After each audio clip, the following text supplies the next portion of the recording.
Maganda ka pa sa morning at eto nga mahalos mapuno na yung home shop dahil ang daming bata naglalaro ngayon kasi malapit na ang holiday season. At eto nga laking tulong nitong auto shutdown sa akin at makakatipid din ako sa kuryente. At mas maraming na akong magagawa di tulad ng dati kailangan ko pa bantayan. Tingnan natin kung magsha-shutdown.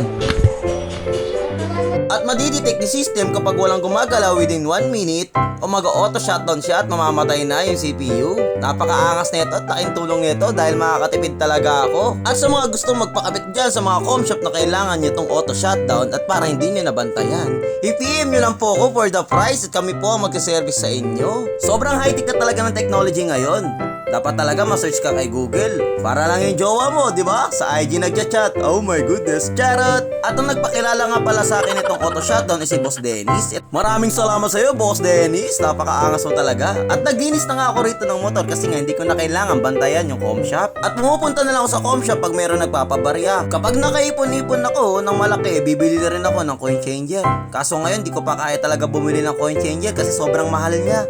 Kaya tsinatsaga ko na talaga na akong magbabarya sa mga pera ng mga bata. Minsan, napapaisip ko na rin mag-promote ng sugal. Pero hindi, kasi mga bata nga yung mga frontliner ko. Sobrang dami nagchat-chat sa akin ng sugal pero hindi ko talaga kinukuha kahit sobrang laki ng offer. At bigla rin ako napaisip kung magpo-promote ako ng sugal, mabilis ako makaka-ROI.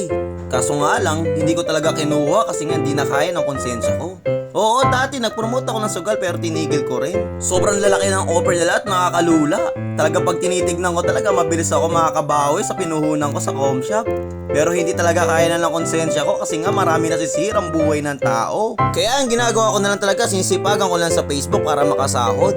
At the same time, meron akong maibigay na pamasko sa mga bata. At lagi kong promise sa kanila kapag sumahod ako sa Facebook, ililibre ko sila ng pagkain. Yung tipong magiging budol fight kami sa home shop kasi nga ititreat ko sila dahil sa kanila araw-araw ako nagkakaroon ng content.